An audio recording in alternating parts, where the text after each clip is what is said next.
Si Jiang Aijian, nag-aatubili ngunit hindi makaalis, ay sumagot ng totoo. Ang isa sa tatlong pinakamahusay na mamamana ng Divine Capital, si Chen Zhu, ay kanyang subordinate. Pagkatapos ng kamatayan ni Chen Zhu, labis na nagalit ang ikalawang prinsipe kaya't dumura siya ng dugo at ikinulong siya. Tumugma ito sa pagtatasa ni La Shou.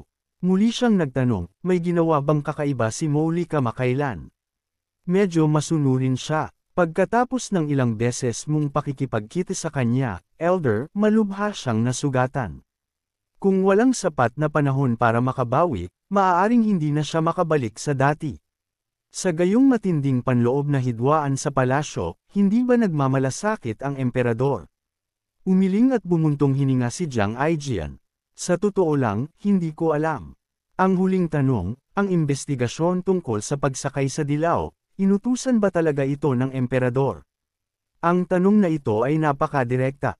Pagkatapos umalis si Yi Changsan sa Evil Sky Pavilion, nagtaka si La Shou kung bakit nagmamadali si Mowgli na magsaliksik ng mga pamamaraan ng mahabang buhay gayong malayo pa siya sa katapusan ng kanyang buhay.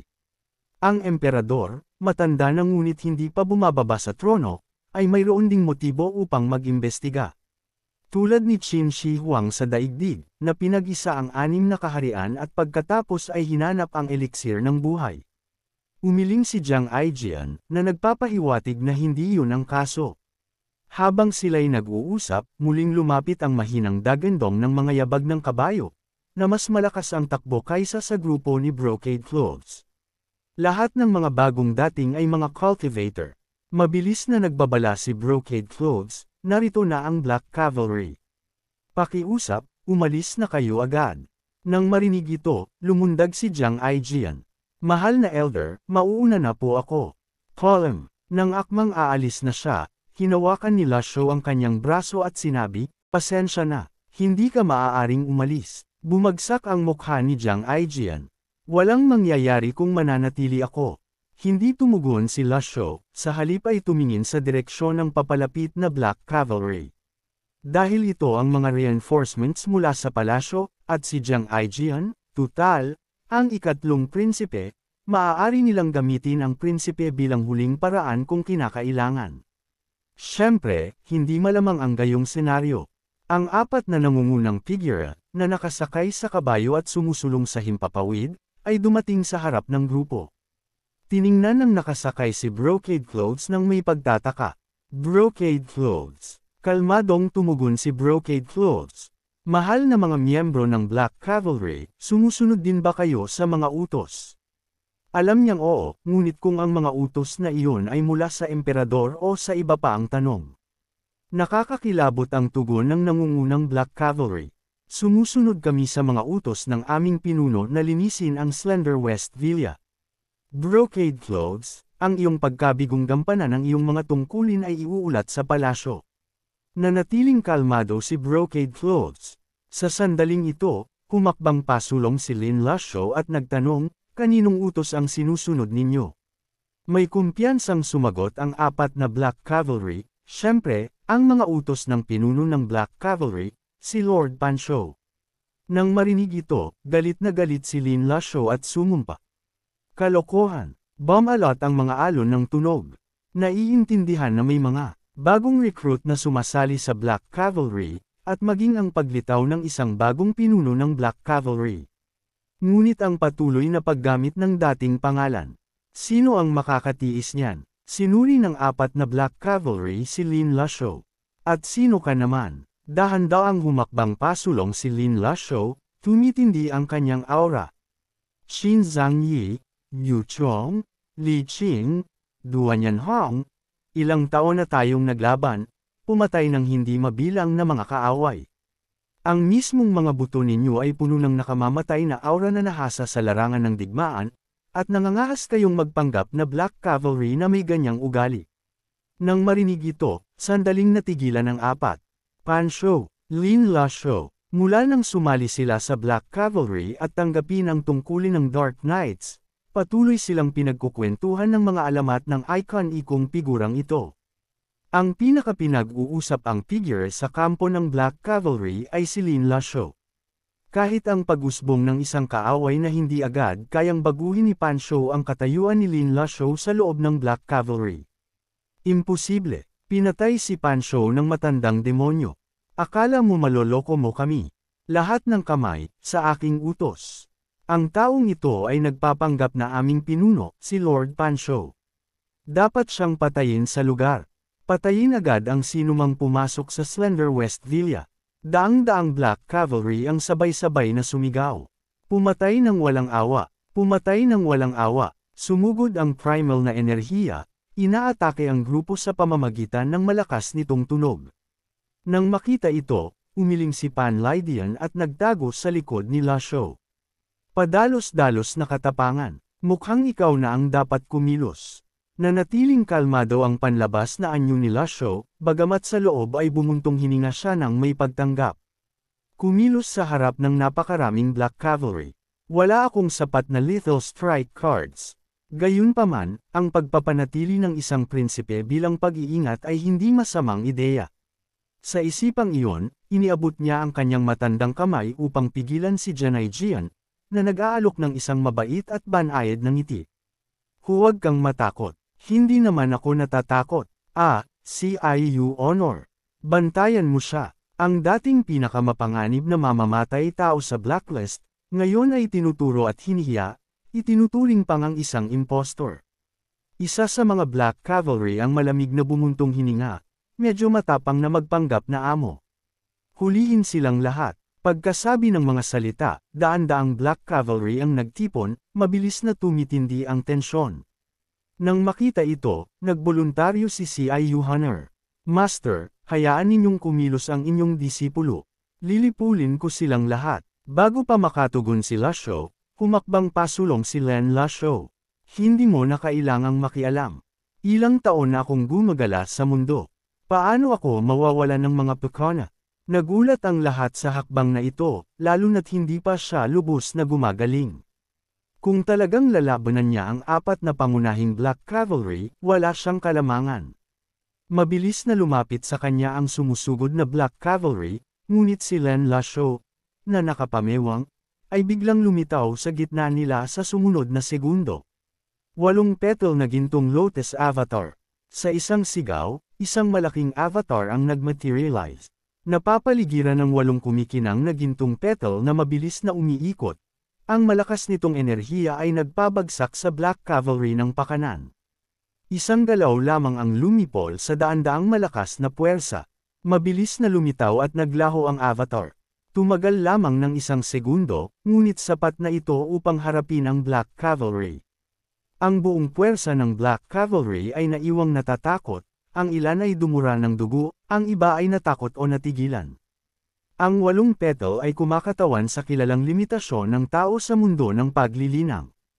Ang mga alingaw-ngaw mula sa Orthodox Sect at Heaven Sword Sect ay nagmumungkahi na ang ninuno ng Evil Sky Pavilion ay nakalusot na sa ika-9 na petal, na nakamit ang 9 na petal na gintong lotus.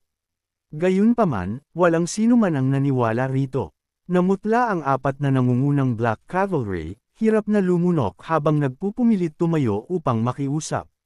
Nabulag kami. Patawarin ninyo kami. Kaya't kayo pala si Sir Fan. Pagbati, Lord Fan. Lord Fan, buhay pa pala kayo. Maririnig na ang ilan sa kanila ay tuwang-tuwa pa sa kanilang pananalita. Sa kasamaang palad, nagbago na ang panahon, at hindi na pareho ang mga tao.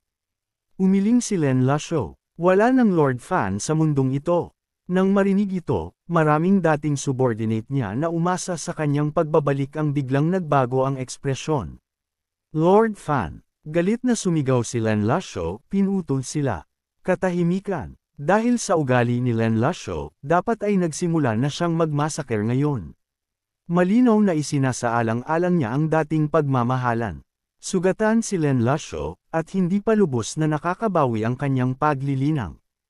Ang pagpapakita ng 8 petal avatar sa loob lamang ng 1 segundo ay mahirap na. Sa orihinal ay inakala ni Lasho na ang pagdala sa kanya ay magiging pabigat, ngunit hindi niya inaasahan na ang mga kasanayan ni Len Lasho ay magiging napakahusay. Gamitin mo ang lahat ng lakas mo. Sa ganitong paraan, hindi ko na kailangang kumilos. Humakbang pasulong si Lasho at tumawag, Len Lasho. Tumalikod si Len Lasho, itinaas ang kanyang mga kamay, at yumukod bilang paggalang. Nang makita ito, lubos na nagulat ang mga miyembro ng Black Cavalry. Sino ang makapag-uutos ng gayong paggalang mula sa may hawak ng 8-petal avatar na si Len Lasho? Hindi pinansin ni Lasho ang mga tingin ng karamihan at lumapit sa pinuno ng Black Cavalry at nagtanong, utos ba ito mula kay Mo Li? Ang lalaki, pinipigilan ng kanyang takot, ay sumagot, ang Black Cavalry ay direktang nasa ilalim ng maharlikang pamilya. Sumusunod kami sa mga utos ng emperador. Tumango si Lasho. Sa kakayahan ni Mo Li, hindi siya mangangahas na kontrolin ang emperador. Kaya't isang posibilidad lamang ang natitira. Talagang ayaw ng emperador na mawala ang Clarity Sect. Kaya naman, ipinadala niya si Lee Brocade Clothes at ang Black Cavalry upang suportahan ang Clarity Sect. Kung isa sa alang-alang ang kasalukuyang mga mapagkukunan sa palasyo, 3 uri lamang ng suporta ang maaaring ipadala. Una, ang mga puwersa sa ilalim ni Wei Zuyan. Ngunit nakatuon si Wei Zuyan sa pagpigil sa mga rebelde.